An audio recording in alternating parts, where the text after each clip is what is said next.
Ketiga-tiga kalinya Prabowo Subianto maju ke kontestasi politik. 1 kali jadi cawapres, 2 kali jadi capres. Ketiga-tiganya itu kalah.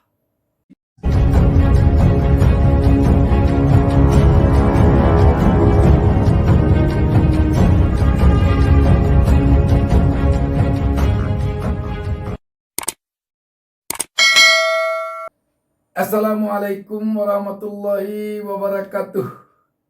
Kita jumpa kembali dalam kesempatan ini. Saya tak lupa mendoakan kepada Allah Subhanahu wa taala, Tuhan Yang Maha Esa, semoga seluruh pemirsa channel YouTube Bustami Narda Official selalu berada di dalam lindungan Allah Subhanahu wa taala, Tuhan Yang Maha Esa, dan semoga selalu mendapatkan keberkahan hidup dari Allah Subhanahu wa taala, Tuhan Yang Maha Esa. Sahabat BN, seandainya Prabowo Subianto kalah lagi, sebuah kalimat yang mungkin menyentak dan menarik untuk kita perbincangkan dalam kesempatan ini. Kenapa demikian? Kita tahu bahwa Prabowo Subianto adalah tokoh yang sudah sangat dikenal di negeri ini. Dan kita tahu bahwa seorang Prabowo Subianto adalah seorang tokoh yang sangat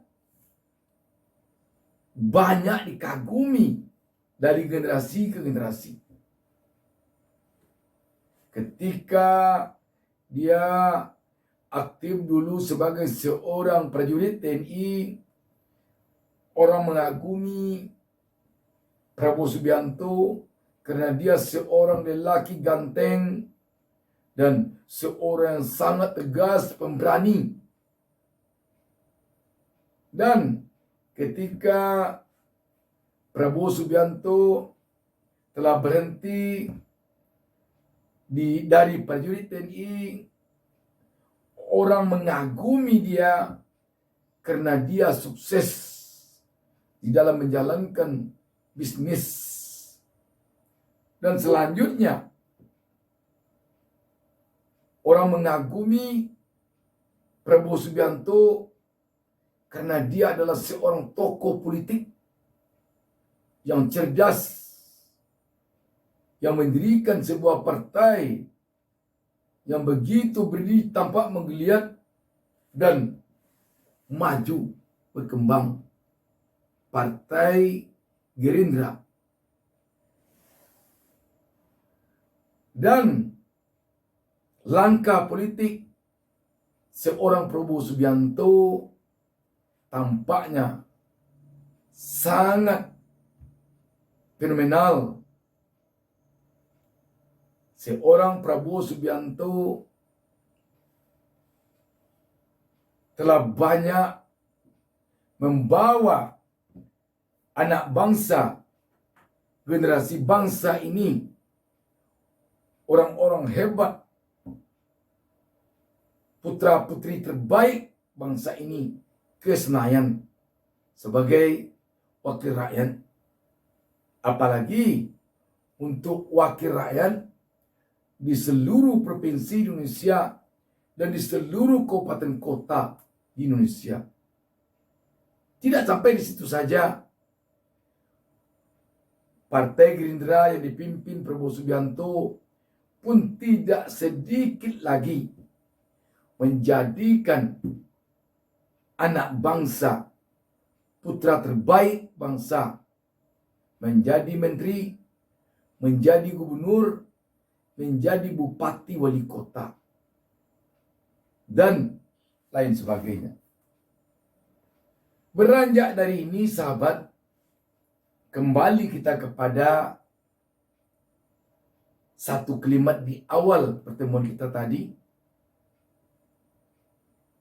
Seandainya Prabowo Subianto kalah lagi, kita tahu bahwa Prabowo Subianto telah beberapa kali maju sebagai capres dan cawapres. Kita tahu pertama Prabowo Subianto, kalau kita tidak keliru, maju sebagai cawapres mendampingi Megawati Soekarno Putri sebagai capresnya pada Pilpres tahun 2009, kalau kita tidak keliru. Selanjutnya, Prabowo Subianto maju sebagai capres berhadapan dengan Joko Widodo pada tahun 2014. Selanjutnya, Prabowo Subianto kembali maju juga berhadapan dengan Joko Widodo pada tahun 2019. Namun yang terjadi, ketiga kalinya Prabowo Subianto maju ke kontestasi politik, 1 kali jadi cawapres, 2 kali jadi capres. Ketiga-tiganya itu kalah. Dengan demikian, tentu menarik jadinya kalau kita membahas bagaimana kalau Prabowo Subianto maju kembali pada tahun 2024 nanti sebagai capres, dan bagaimana seandainya Prabowo Subianto kalah lagi.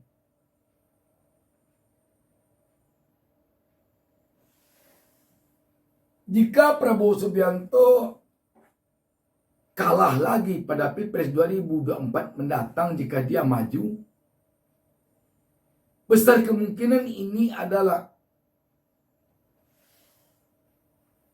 kontestasi politik capres terakhir yang akan diikuti oleh Prabowo Subianto.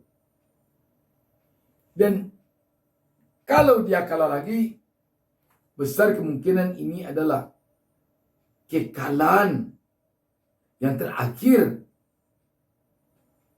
yang dialami oleh Prabowo Subianto setelah 3 kali sebelumnya mengalami kekalahan.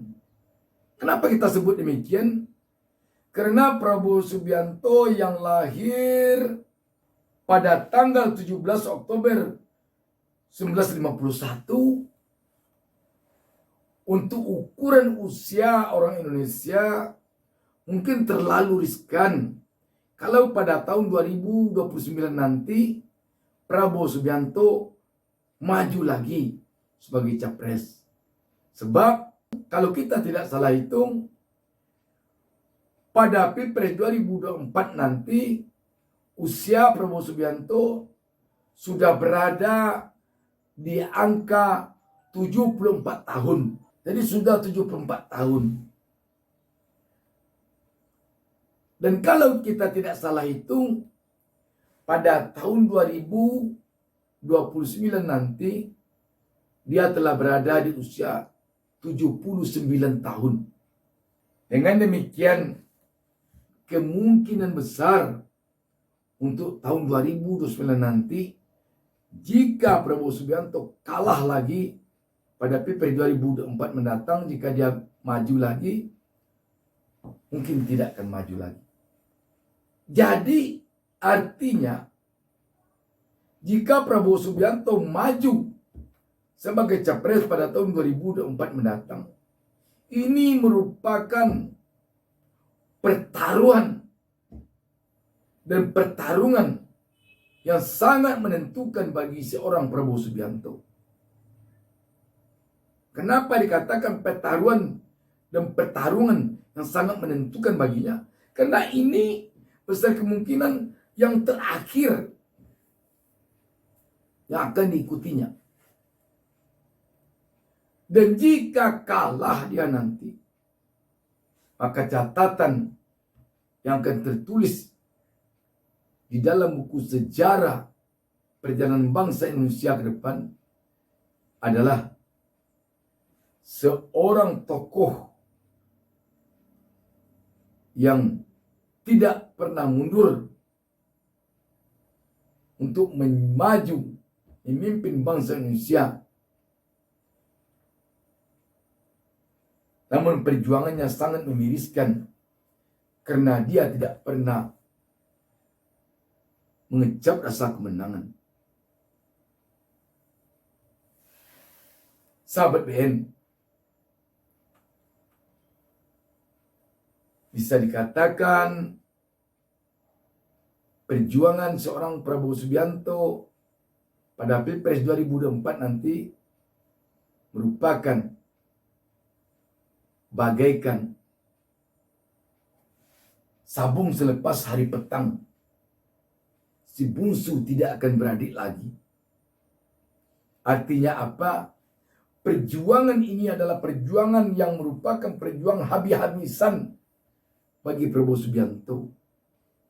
Karena tentu seorang Prabowo Subianto dan juga sebuah partai politik yang bernama Gerindra tidak ingin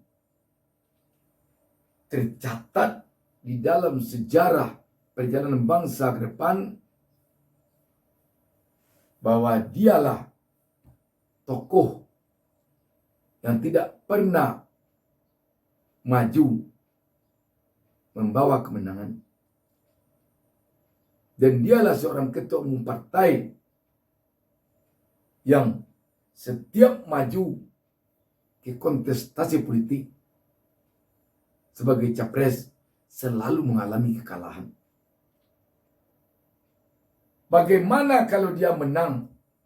Jika nanti sempat Prabowo Subianto memenangkan kontestasi politik tahun 2024, maka berarti ini adalah terakhir bagi seorang Prabowo Subianto untuk mendapatkan sebuah kemenangan. Sahabat BN, di dalam hal ini setidaknya kita perlu mengambil dua hal. Yang pertama, kita perlu mengambil dari perjalanan politik Prabowo Subianto ini hikmah bahwa di dalam hidup kita tidak boleh menyerah. Kita perlu berjuang terus. Maju tak gentar. Yang kedua, yang perlu pula hikmahnya kita ambil. Di dalam memperjuangkan sesuatu, kita perlu juga mengingat bahwa tidak semua usaha yang bisa berhasil. Kenapa?